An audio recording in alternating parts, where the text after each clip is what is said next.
But now what is happening?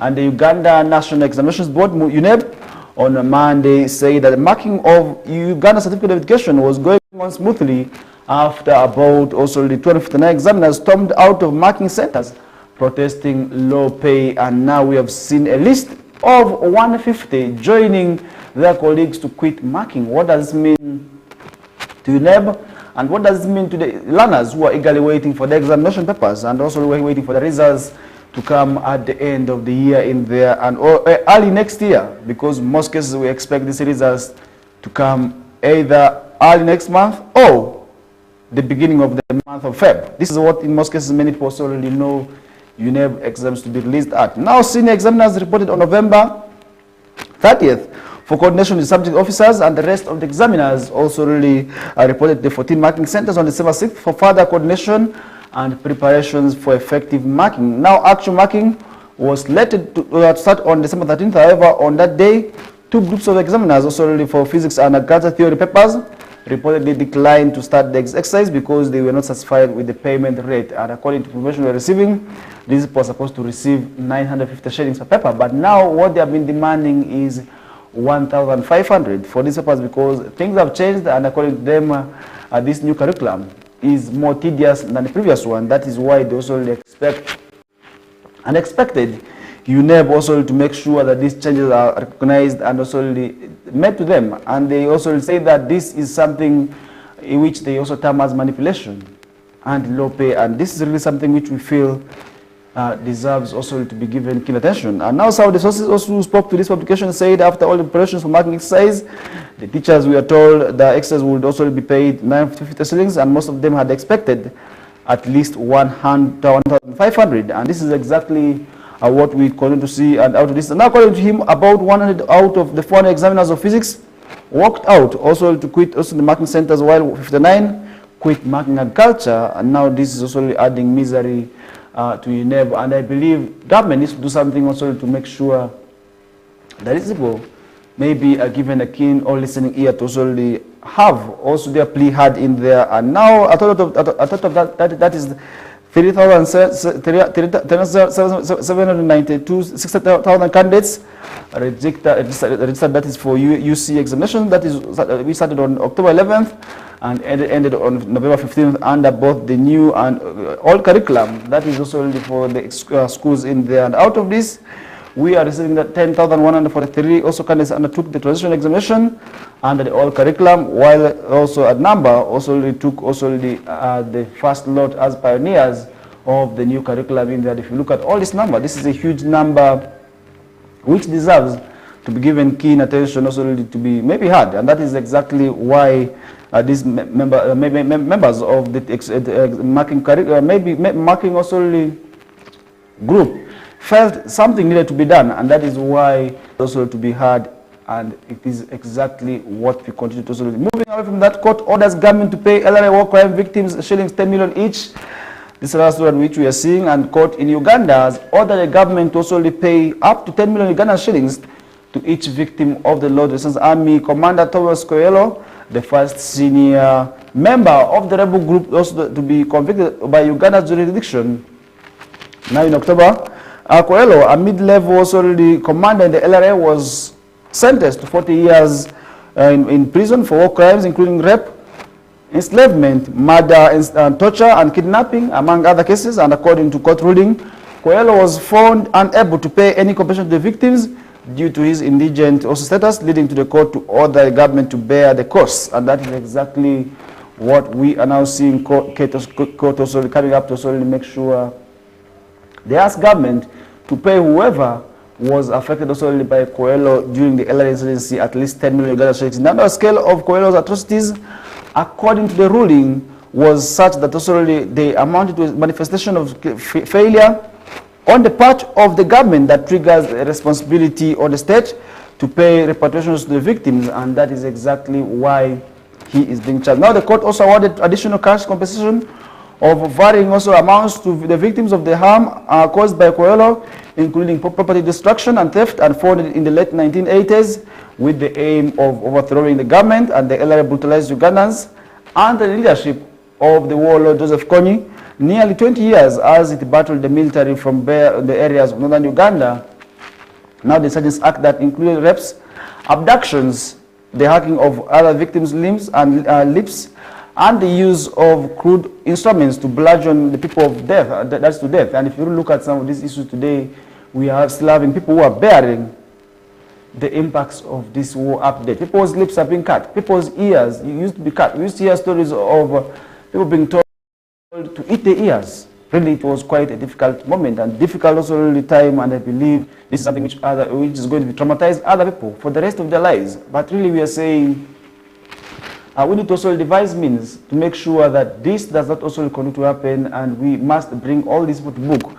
And bring them to book is also what we also have to also follow up on, and that would at the end of the day make sure that such crimes, maybe for also people who have the same intentions, will not also go back and have such also the dreams in there. Now, around 2005, under the military also pressure, the LRF fled to lawless jungles of South Sudan, Democratic Republic of Congo, and the Central African Republic, where it also committed violence against civilians of those areas in there. Now, splintered elements of the group and the KONI are believed to still live in those areas, although attacks are now infrequent.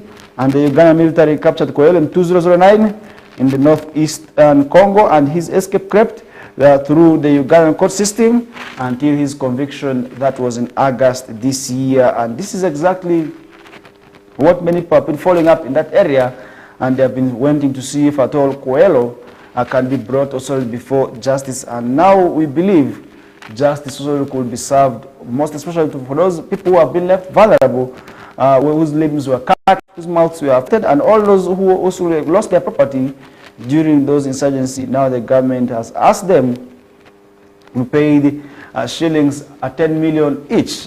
That is something which I feel would be very, very much good. Now, leaving that aside, Uganda Bureau of Statistics has handed over 60,000 tablets. That is to the government. That will be used for PDM and the 2026 general election work. And this is quite a good gesture after using them for the national statistics, and now they are going to be used for PDM. Now the government, through Uganda Bureau of Statistics, also has said it has transferred 60,000 tablets. Those are mobile computing devices to the government to manage forthcoming elections and monitor the parish development model implementation. And this is about half of the 102,626 tablets that were produced. That is for the 2024 census, while handing over the devices to the Ministry of ICT and National Guidance in Kampala yesterday. That is to the minister, that is Dr. Chris Mukiza, the UBOS Executive Director, called for generation of quality and timely also the data for decision making, and that is exactly what he has been advocating for. And we expect these things to be used very much well, and I believe those who use them for PDM, for the statistics, use them very well.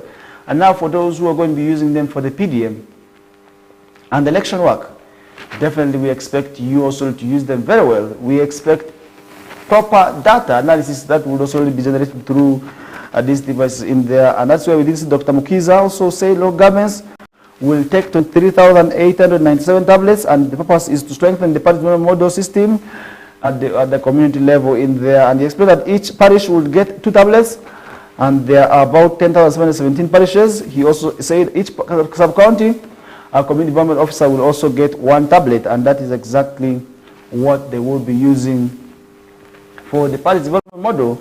And Dr. Amina Zawede, the permanent secretary, that's to the Ministry of ICT, while receiving the devices, applauded UBOS, saying the move shows embrace of the whole government approach, and said also the sharing of the devices used in the census will reduce the cost of operation and the government work, and that is exactly what we expect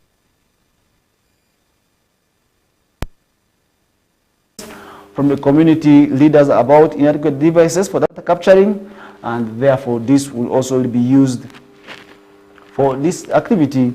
And now asked about previous report that some tablets, about 800 power banks, and which also amount about 11,000 were said to be missing or went returned and returned also to the 24 census. Dr. Mukiza also told journalists that he was not going to answer any questions about all that. And he said that, however, said as earlier also that others were genuinely lost, while others were stolen by people who had them. And this is something which we feel must also not be undertaken. If you're given a government program, you must not also make sure that you disappear with these things, because it pays a wrong image.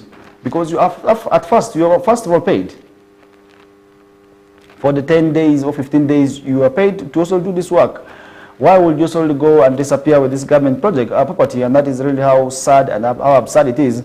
Now, Dr. Mukiz also said that they asked them to also pay Uganda Revenue Authority account about 8,000 for a power bank and 750,000 for a tablet. And this is also something which they also did answer to, because by the time they are purchasing this, they were required to pay those amounts of money. Now, if you look at the 2006 general elections, these activity devices are not going to be only used for PDM, but also elections. And now the Electoral Commission received about 6,000 tablets, which are ranked and designed with also the harsh conditions.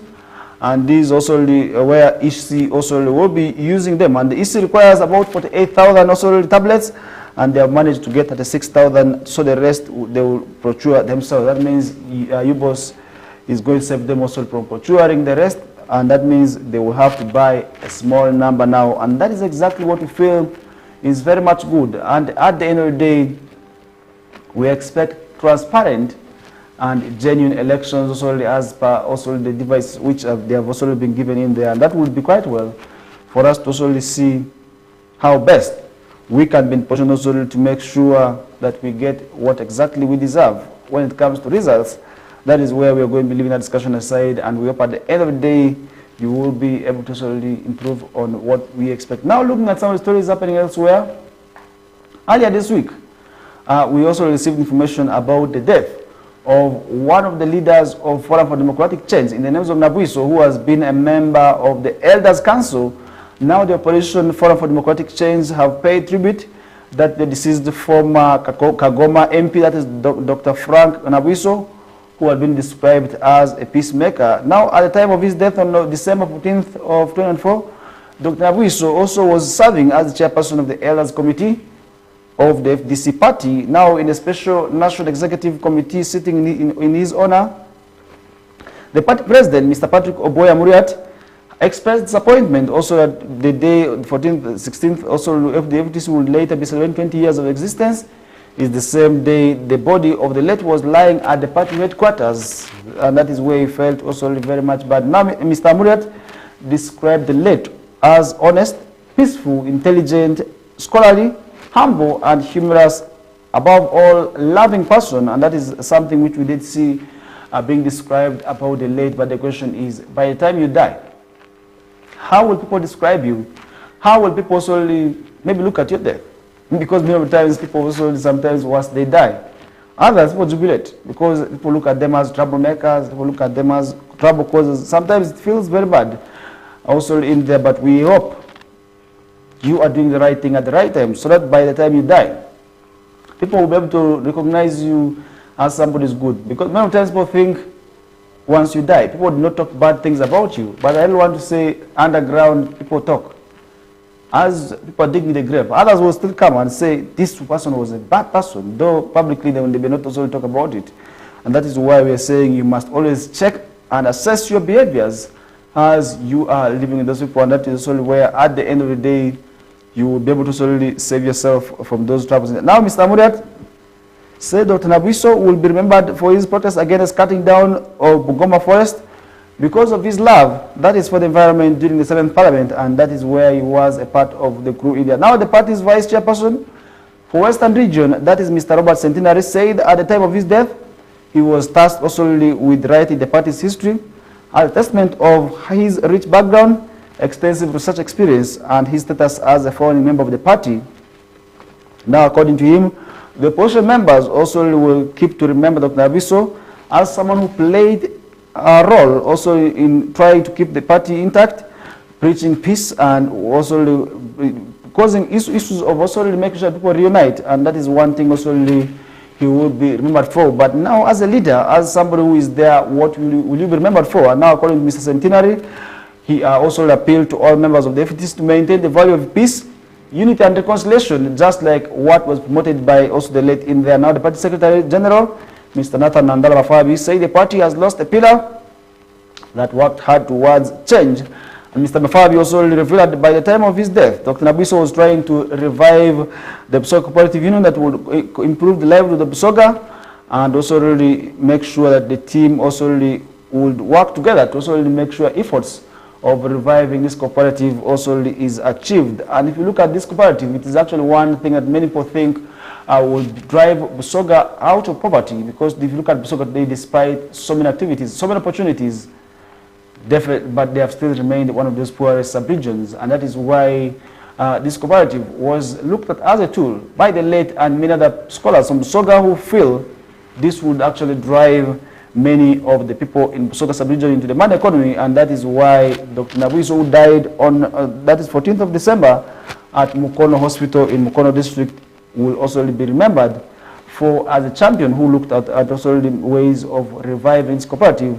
And that is why we are going to be also looking forward to also make sure that whoever is also part of that line also must make sure they take on the legacy of making sure that all this is also really addressed in there. Now, leaving that aside, former presidential candidate General Tumukunde eyes Rukungiri MP seat, and that is another story that we are seeing on the morning paper this morning, where one person who was a former also presidential candidate is now eyeing a member of parliament seat. That's for Rukungiri, and that is where we did see former presidential candidate in the names of retired Lieutenant General, that is Henry Tumukunde, says lack of focus on young people and also their also development may also be disastrous if they decide to take on their own path. Now, the ex-serviceman warned that the consequences will await if government doesn't address the plight of thousands of unemployed youths, and that is why he also discussed. Now, General, who is also former security minister, under President Museveni's near four-decade rule, decried neglect of youth in key government agendas,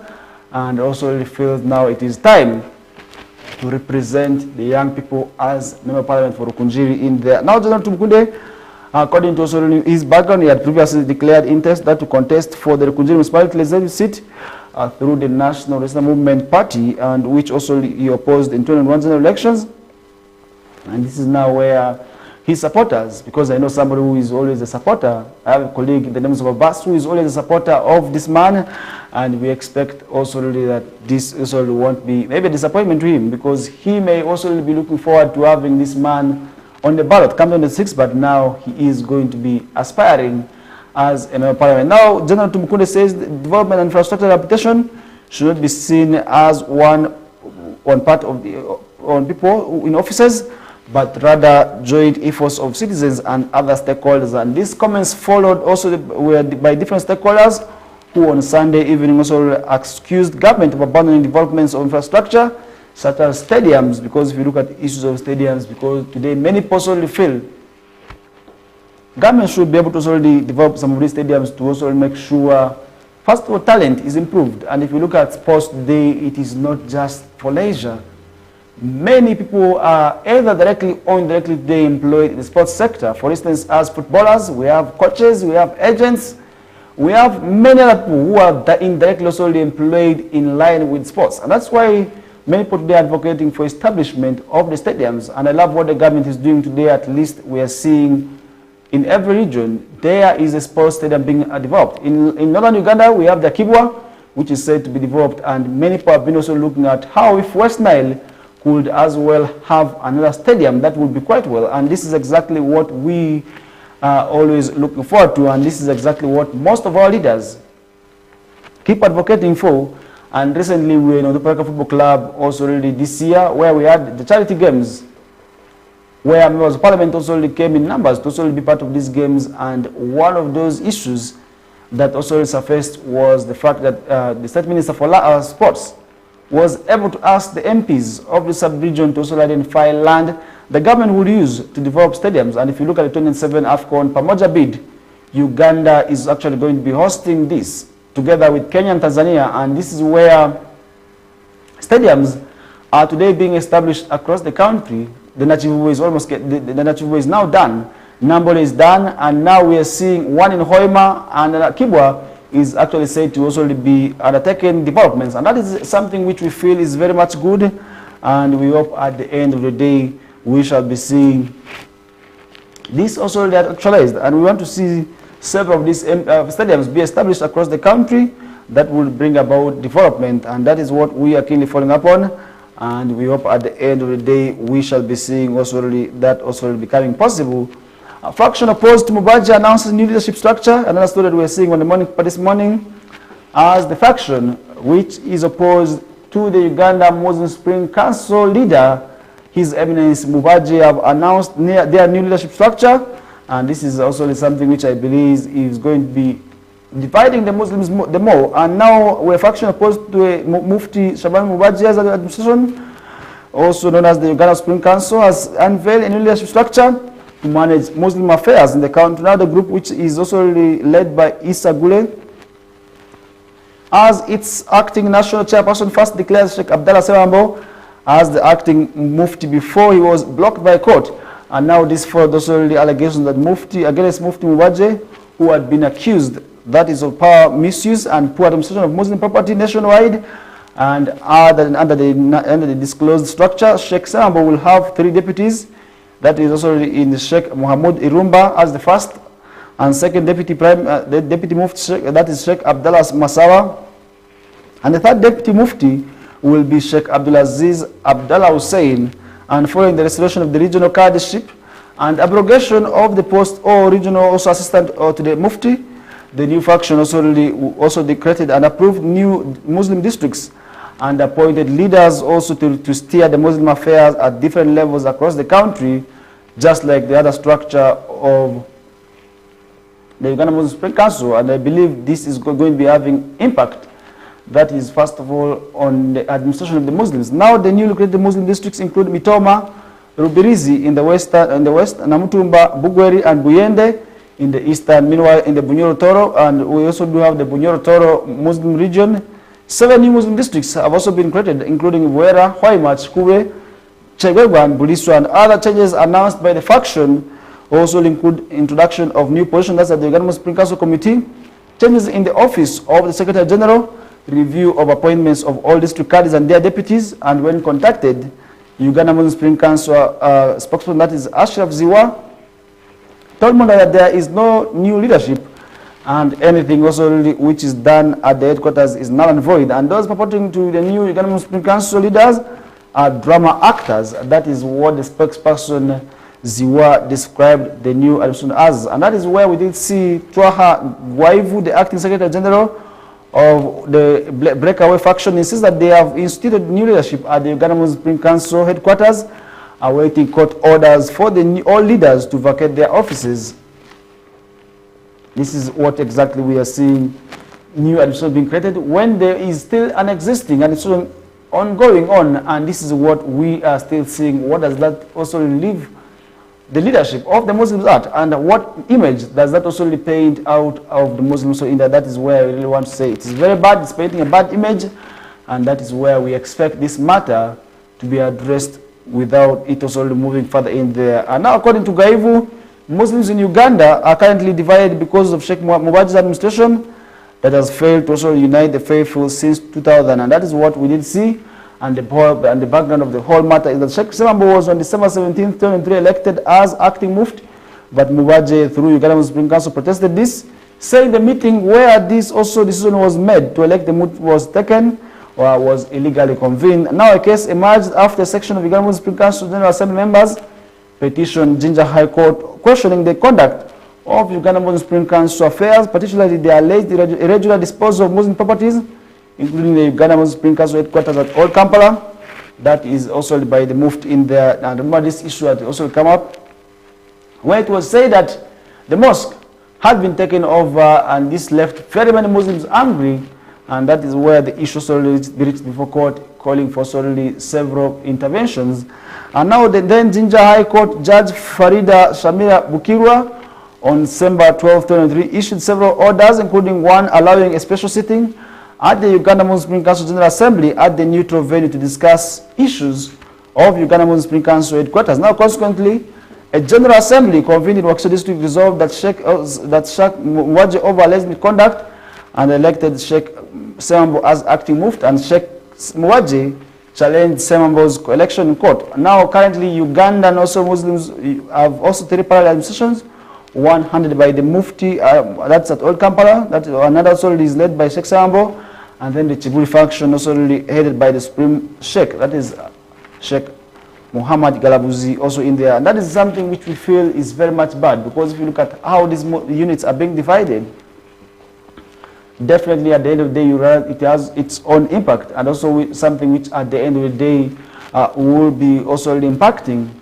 greatly on dividing the Muslim Ummah, because if you look at the Muslim Ummah, what we call the Ummah is actually the brethren, and that is where if we feel sometimes it is also going to be having a negative impact, and that is why we expected these bodies to be kept together under one umbrella board. That's Uganda Muslim Spring Council that was created by the then president of Uganda, Idi Amin Dada, some time back in there. We expected this board to be brought together all in this umbrella, and we feel these divisions is definitely impacting negatively on maybe the society, and that is what we also feel at the end of the day, to also make sure that this also is addressed in there. Now, court can't hear our historic meeting, as says Semakade. That is also really where we feel the embattled man also is feeling satisfied.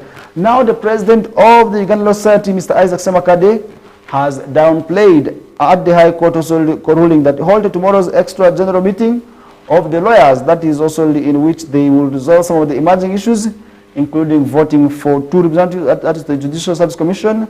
And Mr. Samakade also at the weekend said the ruling of Justice Musa Sekana, the head of the High Court Civil Division, will just delay also their meeting, but will also certainly happen, and that is where they feel this meeting must go on despite the different challenges. That is where we did see on Friday evening, Justice Sekana temporarily halted the extraordinary meeting for the lawyers also really that was slated to take place in Entebbe.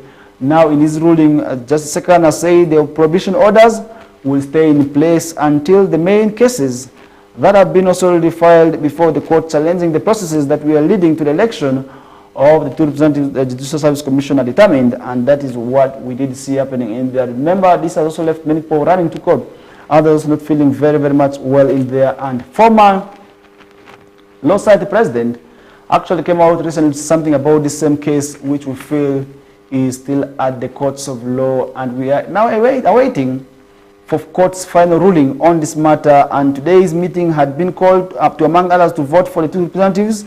That is the Judicial Service Commission, and also cement the firing of Mr. Philip Munabi, the secretary at the Uganda Society Council, and Geoffrey Turamusima, a council member representing the Central Region, and Mr. Munabi and Turamusima had been suspended from holding their representative positions following a failed attempt to also expel Mr. Semakade and his vice Anthony Asimwe at the height of the internal leadership wrangle over a few weeks ago in there. And that is exactly what we did see happening as part of the struggles in there. Now, in the run-up of today's voting, Mr. Semakade had published a list of lawyers declared to contest also for the position representing Uganda Law Society at the Service Commission, but that is what we did see also feeling very, very much bad.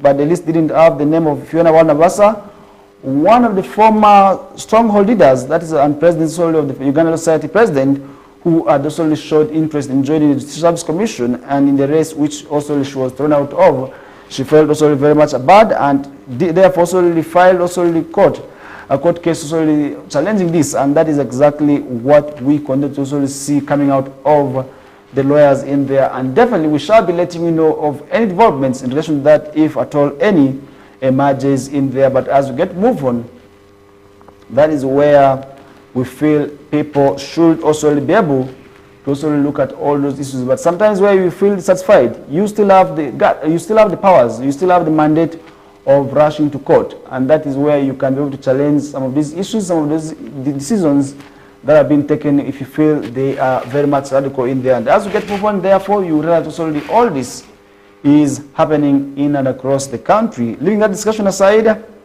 festive season also raises a red flag on accidents, and if you look at all this, we are already witnessing accidents. Why? Many times people tend to over-enjoy within this period. Others, after they have been spending for the whole year, now they have the monies, they are going to be spoiling you or people around them. That is why sometimes it becomes a challenge.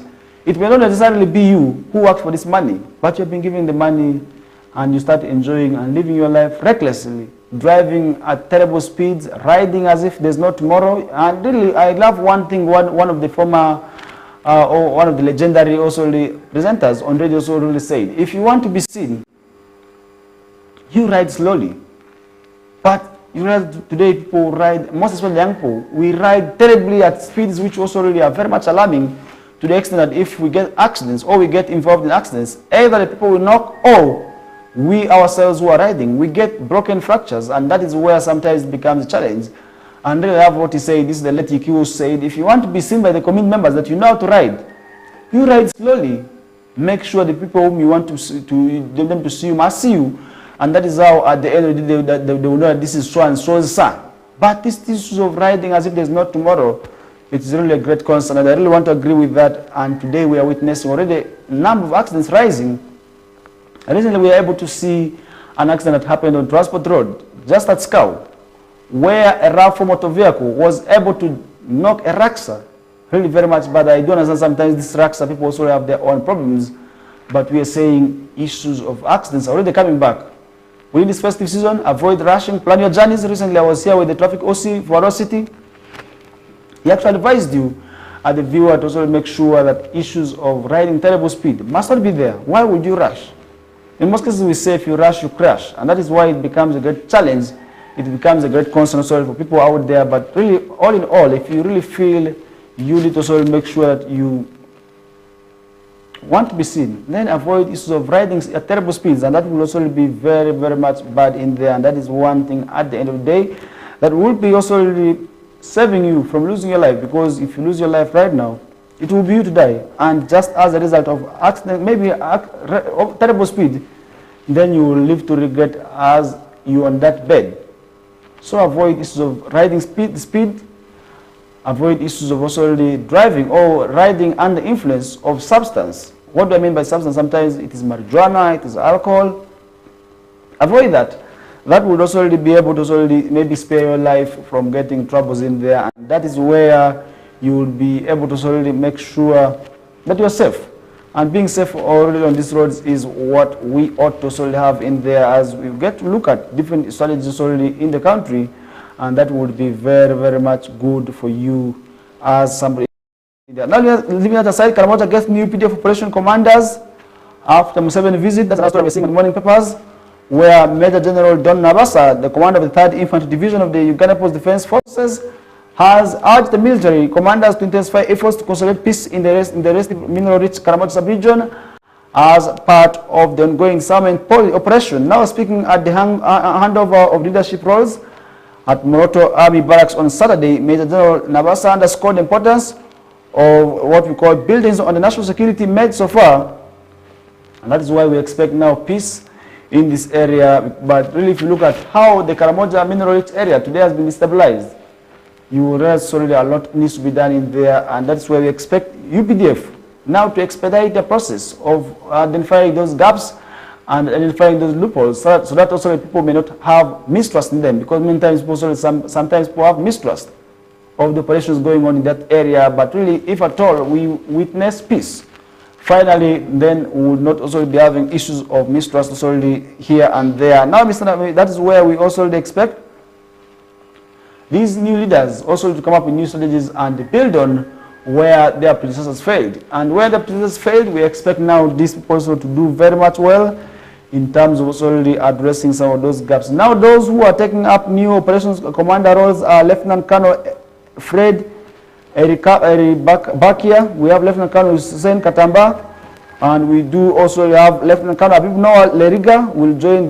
the BO202 and Usalama Brigade. Major Wilson Otage also will be having new roles in there. We do have Mr. William Masaba will also therefore head the Uniform Battalion, all based in Karamoja, and Brigadier General William Foserem Kuma said the new roles entrusted to the new commanders need commitment and also community collaboration with the civilians in ensuring that crime is ended in Karamoja sub-region. And now this comes days after President Museveni toured the poorest sub-region, whose elders appealed to him for pardon thousands of Karamojong youths who were arrested and jailed also during this armed operation. Now, according to Mr. Museveni, over 900 Karamojong youths are in Kitale prison alone, and if you look at 900, this number is quite huge.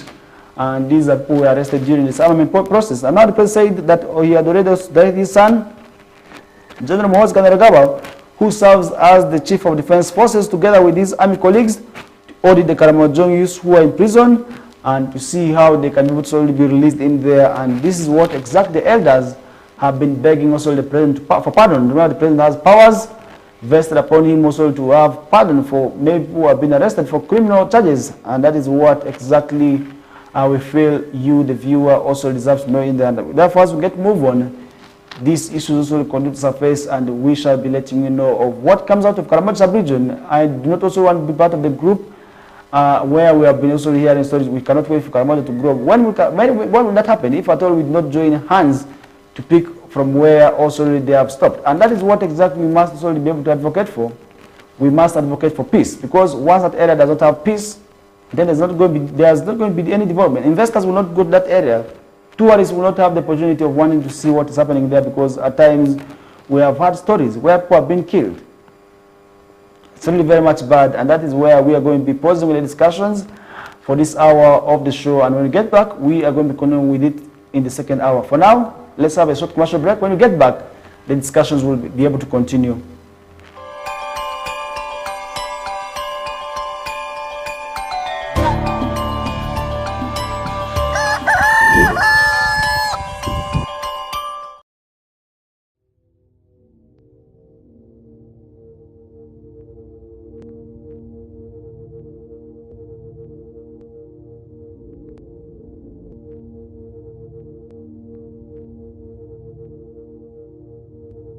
West Nile TV, lighting up the region.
Unwrap your holiday cheers with StarTimes this Christmas season.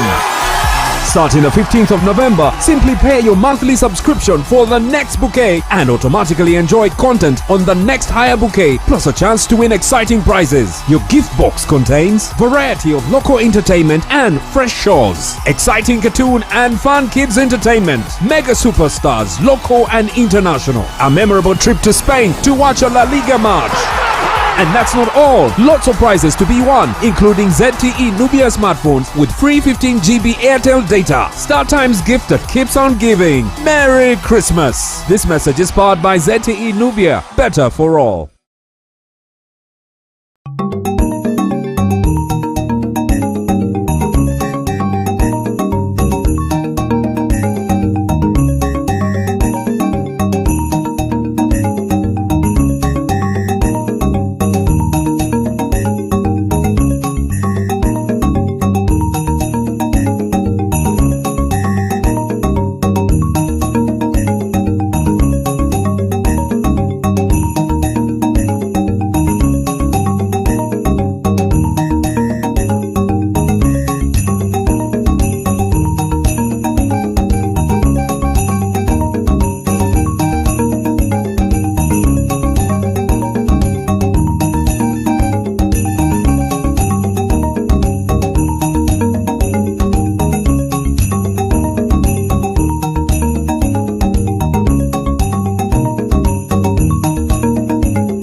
West Nile TV, lighting up the region.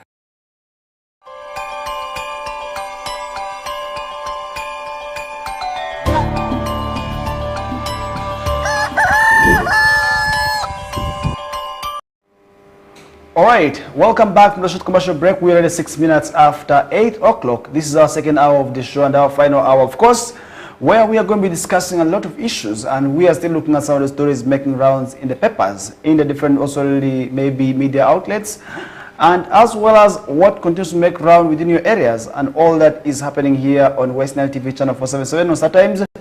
And we are as well on Zuku and Azam every mornings, Mondays to Fridays, with me Farish Majid, letting you know what happens. And on some occasions, we invite guests also on topics that we feel you, the viewer, deserves to also have an input on. And that is why we are still following up and moving on with the discussions up to 9 o'clock. Now looking at some of the stories making rounds in the papers, this is on the monitor. We did see President Museveni also wanting curriculum realigned to meet private sector demands. This is the headline also which we are seeing on the morning papers, where we did see the President, His Excellency Kaguta Museveni, has asked the higher institution of learning to prioritize science, innovation and technology in their academic programs to fight youth unemployment. And today unemployment amongst the youth also is quite a huge number, and that is where we did see the President also in his remarks made by the Prime Minister Robin Nabanja at the 33rd graduation ceremony of Islamic University in Uganda. That was in Mbale. This is where he made the also remarks, and at least 2,691 students graduated in various academic disciplines during the ceremony that took place at the main campus in Mbale. That was on Saturday, where we did see a number of the students from this university graduating. And if you look at this university, with their 4 campuses, many of the times they all go to Mbale. And that is where all these numbers get from the different courses in the now. Mr. Museveni has stressed that the private sector is the largest employer in the country, as he called upon universities to realign their curriculum also to meet the sector's needs.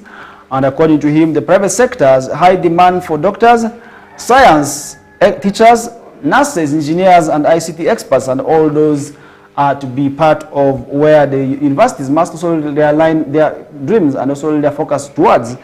And the principal blamed lack of career guidance in schools for fewer students pursuing science and ICT-related courses, and I really want to agree with the President. Many of the times people do not know what exactly to do before they reach higher institutions of learning, and that is why they always find themselves also really very much also in troubles. And that's why the Prime Minister noted the IU, which was started in 1988, has made a lasting impact. That's on the country's human capital, and that is what exactly the Prime Minister was able to also really appreciate the university that is currently located in Mbale about. That's the main campus, with also campuses in other parts of the country. And the Prime Minister and also did also appraise the university for that, and we hope at the end of the day they will be taking also keen interest in also really working towards the President called in there. And today, if you look at IU, this is one of the universities also that is having a number of people already, most especially the Muslim community, and that is where most of them also going towards to study. And now the IU rector, that is Professor Ismail Simbwa Jagenda, told thousands of the graduation, also the graduation ceremony, that the university is committed to prioritizing science, innovation, technology, medical research for further support in the country's development. And that is what we did see also really the university so big man also talking about. Now the IOU Council Chairman, that's Muhammad Alta Behei, also say the university intends to introduce more science innovation also really programs, and that is also to align with Uganda's vision of 2040, and that is what we are keenly following up on, and we are keenly going to be following up and to see how maybe other higher institutions of learning would be embracing this. But of course, as we move on, some of the issues continues to also really surface, and we are yet following up on and want to see how, of course, this will be also ending at the end of the day in there. And that is what we are still seeing on the morning papers, and we hope, of course, at the end of the day that would also really be able to solely improve. Now, still within also what the President said, President Museveni gives thumbs up for Catholic Church on youth, and that is something which we did see the President also commending the Catholic Church for its role in promoting socio-economic transformation amongst the youth. And Mr. Museveni also really noted that in the past, the Church primarily focused on spreading the gospel, but it has now embraced a more holistic approach. And today, if you look at the church, you really along the churches, there are programs that are being also put in place to generate money, and all that is also strengthening the youth and also empowering them. And all those is working towards achieving the president's dream of socio-economic transformation. And if you look at socio-economic transformation today, many of the people today have actually been in line with that. Now, the president made these remarks on Sunday while closing the National Youth Conference hosted by the Kawa, that was the Hoima Diocese at St. Andrew Kawa Playgrounds in Hoima City under the Ecclesial also province of Mbarara, where more than 15,000 youths from all 4 provinces of Uganda attended. And he emphasized that while the term youth essential is to incorporate ideology and spirituality into the development, and that is what we did see the president also really talking about. Now, President said it's also really important, it's important to integrate what we call practical and spiritual teachings, referencing also Jesus Christ as an example, and that is what exactly we were able to sort of see him also talking about. Now, the president also urged the congregation to embrace patriotism by loving Uganda and Africa, as he emphasized the prosperity depends on also prioritizing local and the continental unity, and that is where he did also further ask for to increase participation in the money economy. So we also say that government involved the army through initiatives such as Operation Wealth Creation, which supplied coffee seedlings and other inputs, and that is what we did see happening and coming out from there.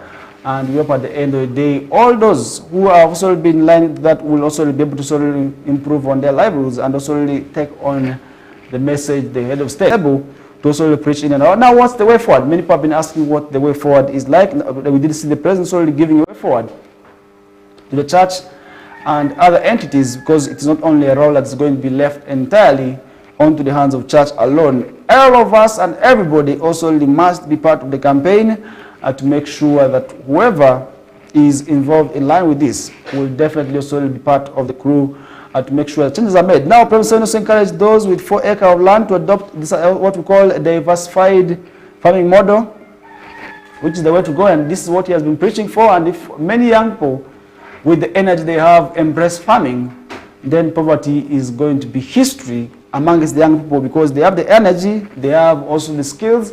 First of all, marketing. Today, a lot of opportunities are being bestowed amongst the young people. Imagine you as a young person is into farming. With the different opportunities that you have today, you are not going to be poor. You're not going to be remaining like who you are. I don't want to assure you at the end of the day, many of these young people are going to be getting the monies that they deserve. Now, Mr. Musoni pledged the support also of shooting 20 million towards the construction of the youth conference that is at Hoima Catholic Diocese, and the National Youth also Conference will be hosted at the Archdiocese of Gulu, which will also select dioceses to host this, and that is exactly what we are keenly following up on and want to see how, of course, this will be ending, and we hope at the right time also really these developments also will be aligning and also bring the change that the country deserves to have in. And now, female-led sexual violence increasing in families, says Bishop. Another story we're seeing on the morning paper this morning, where the North Chigezia Anglican Bishop, that's Onesimus Asimwe, has decried what he termed as increasing female-led sex and gender-based violence in families and in the workplace. And the bishop says men are now living at the mercy of salvation to salvage the situation, and that is exactly what is coming out of there. And we also must join hands to also make sure all this does not happen. And today, if you look at gender-based violence, indeed, it is one vice that is also dividing very many families, and many families today are divided in line with that. And we hope at the end of the day, all these people solely cannot be able to solely maybe live peacefully if there is no way that where there is peace. And now, church leaders say from temptation of indecency in offices and streets also to abuse in families, including assault on spouses, women have taken the lead in SGBV, and that is why sometimes it becomes a challenge. And we hope at the end of the day it will also really be addressed. Now, Bishop Asimwe used the sermon that is to condemn open sexual temptations by women in offices as a different form of violence by females, but asked men to exercise self-control, and that is why today women sometimes are the causes also of gender-based violence. Imagine somebody is dressed in a skimpy dress and walks near you with everything out. As a man, where do you think this is going to be leaving you at? Really, sometimes they do this in workplaces, in offices. Women dress that way. So I think it's also really a great concern something also where men are less also really maybe at the cause of gender-based violence, and it becomes a great concern for many women out there to also really dress well. Dressing simply sometimes also really causes problems, and that is why it is something also really where we must join hands and make sure that women do not dress badly, because if they dress badly, the burden is going to be transferred on the men who are vulnerable to all this vice, and that's why we are saying it is something which we must therefore all join hands and also eradicate. And now, meanwhile, the bishop also strongly discouraged unfaithfulness and infidelity in Christian marriages. According to Bishop Asimwe, the Anglican Church in Uganda is currently focused on empowering men in equal measure with the female counterparts. Today, really, I want to also really support the bishop and also thank him so much, because many of the times, most of the emphasis today has been put towards women. Most of the organizations that are working in the country are women-led.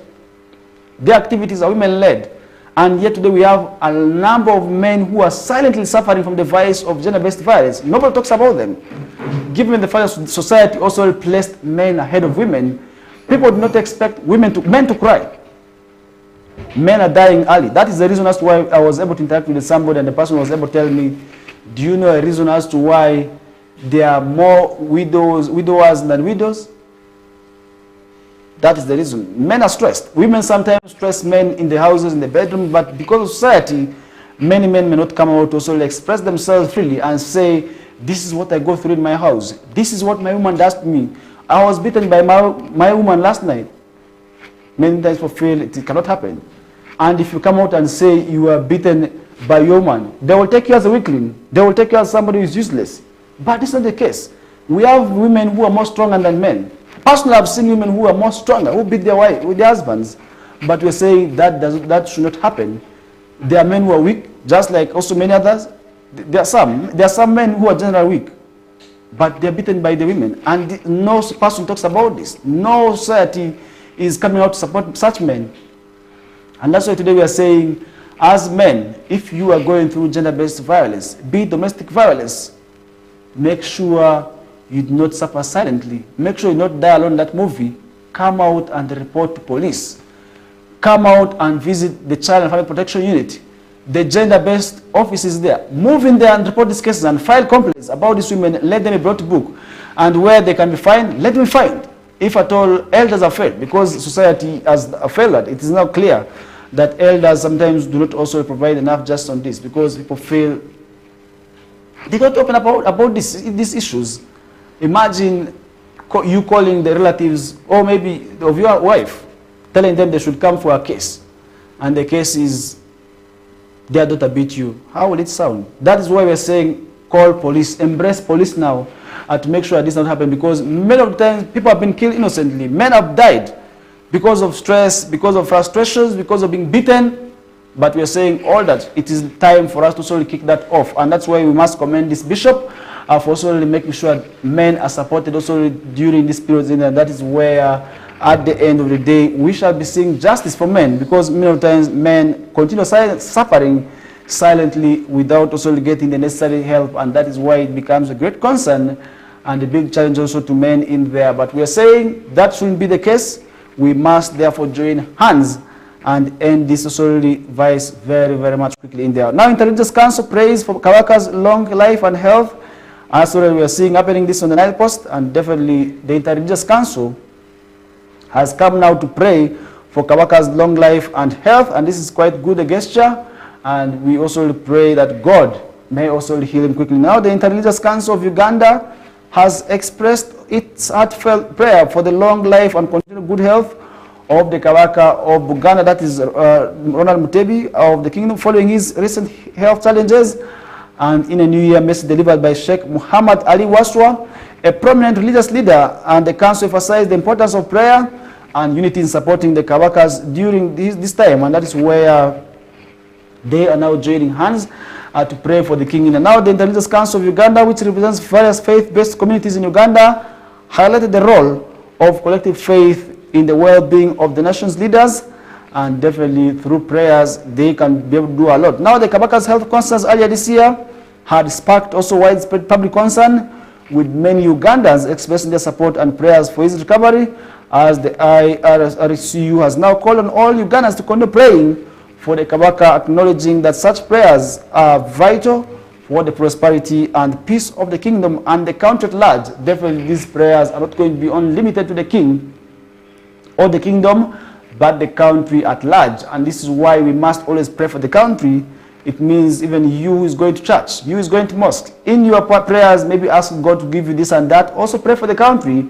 That would be quite well also really for God to also really hear your prayers. Now the Religious Council express gratitude for what we call outpouring support from the public, and reaffirmed also the importance of what we call interfaith unity in times of nation's significance, and that is what we did see happening. Now, as the Uganda Kingdom remains united in prayers for the monarch's well-being, the Religious Council message serves as a reminder of power of collective faith in nurturing national leaders and fostering unity among Uganda's diverse religious communities.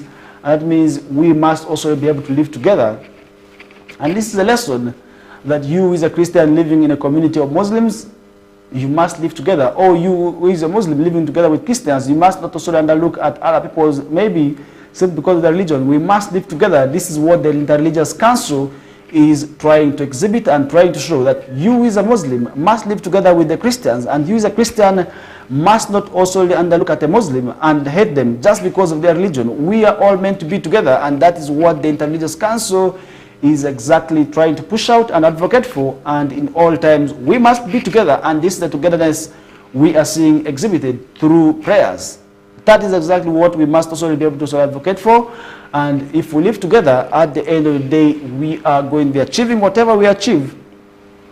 And unity is actually the way to go. For many who do not know, definitely that is how at the end of the day we shall be seeing also really all those achieved. Now still within also what's happening within the royal, maybe the royal corridors, we are seeing street royal baby whispers waft after Busoga from Genga Palace. Another story we're seeing on the morning pages on the Nile Post, and that's how this headline reads. And Busoga Kingdom is a buzz as street whispers of impending addition to the royal family sweep through the region, and all eyebrows are now on the inhabitant of Busoga, that is Jove Hamutesi, following her recent public appearance at a grand finale dinner with quite a bump to the royal good. And that means the pregnancy, which many people are expecting, is also bringing a lot of smiles, most especially within the people from Busoga sub-region.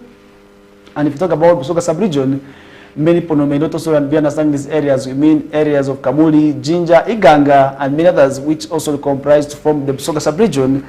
That is where many people are very much excited about. Now the Inhembantu and Chabazinga William Nabiope tied the knot in a breath also taking ceremony that was on November 18th, 2023.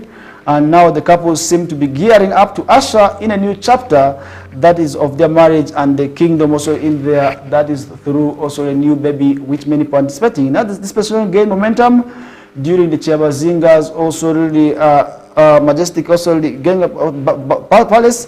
That was at the Genga Palace also on December 14th, where attendees couldn't help but notice a subtle but telling also the change in the inhabitante's figure. And that means they are anticipating and thinking that she is already pregnant, which is also bringing excitement among the people. Now, although the royal palace has yet to come to confirm also this new message, the new Busoga also are eager anticipating either a prince or a princess to carry forward the legacy of the king in there, and that is what the many Busoga are anticipating.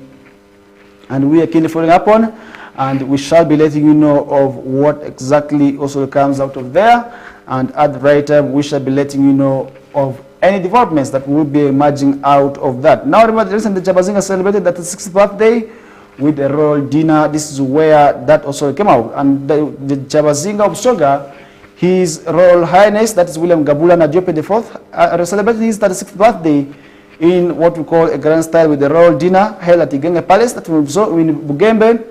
And the event also attracted several high-profile dignitaries, including the First Deputy Prime Minister, Rebecca Litola Kadaga, the Minister of General Duties, that's Office of the Prime Minister, that's Kasule Lumumba, and former President Moses Magoga, members of Parliament, and other regional leaders to also be part of this also really good gesture. And if you look at all those leaders, I was able to mention to you, for instance, the President, the First Deputy Prime Minister, all these are dignitaries that hail from the sub-region, and these are also who are very, very much well also recognized. Now, for President also delivered the keynote address highlighted the vast also potential of sports economy, said that this could also surpass the coffee economy if properly developed, and that is where he also really was able to. Now he said examples of developed countries benefiting immensely from sports, and also reiterated the pivotal role Busoga has played in Uganda's football also history by producing prominent players like Andy Mwesigwa, Geoffrey Massa, and Hakim Magumba, among others who also played for the country. And now Magogo has also for stadium strategic plan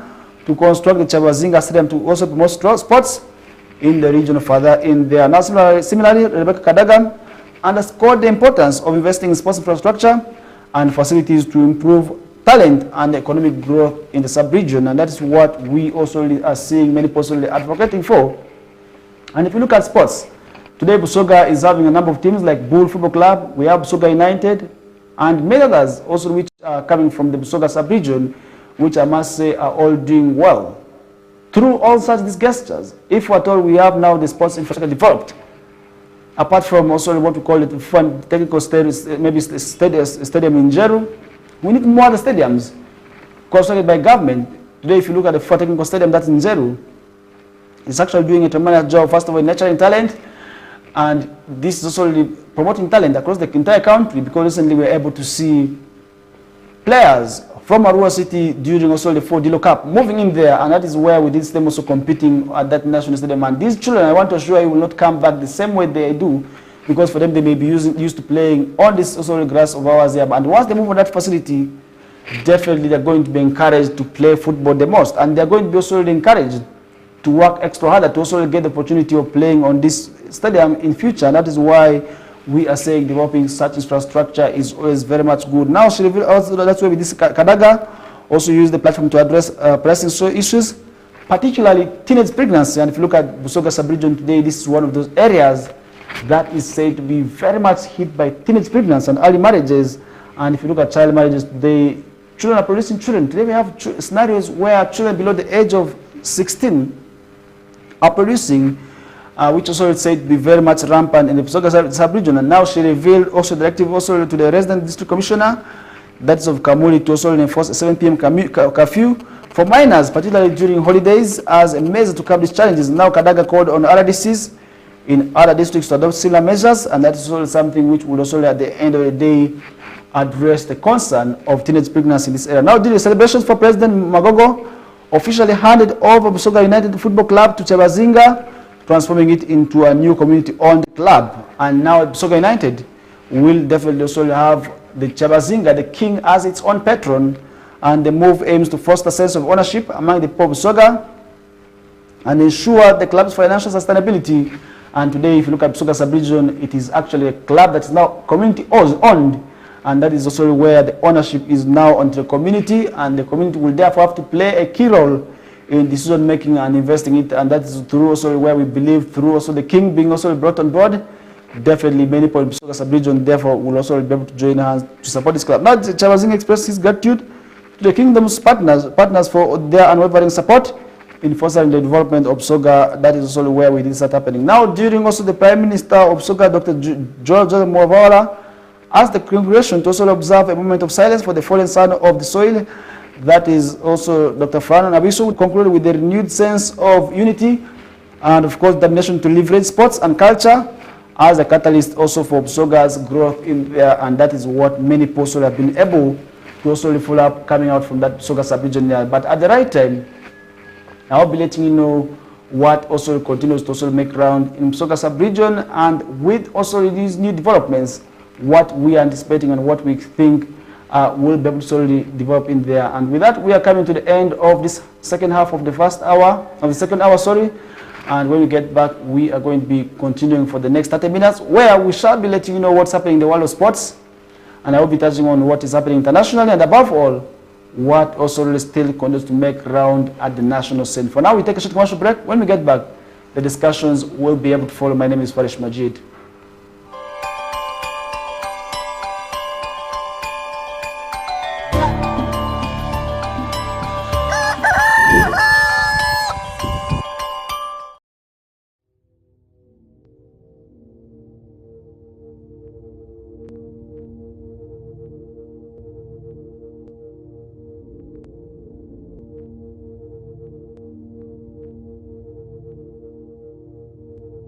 West Nile TV, lighting up the region.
Unwrap your holiday cheers with Start Times this Christmas season.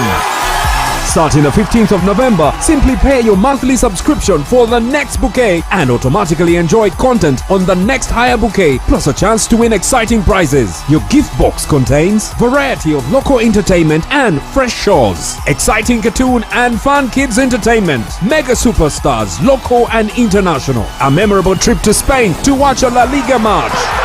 And that's not all. Lots of prizes to be won, including ZTE Nubia smartphones with free 15 GB Airtel data. Star Times gift that keeps on giving. Merry Christmas! This message is powered by ZTE Nubia. Better for all.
West Nile TV, lighting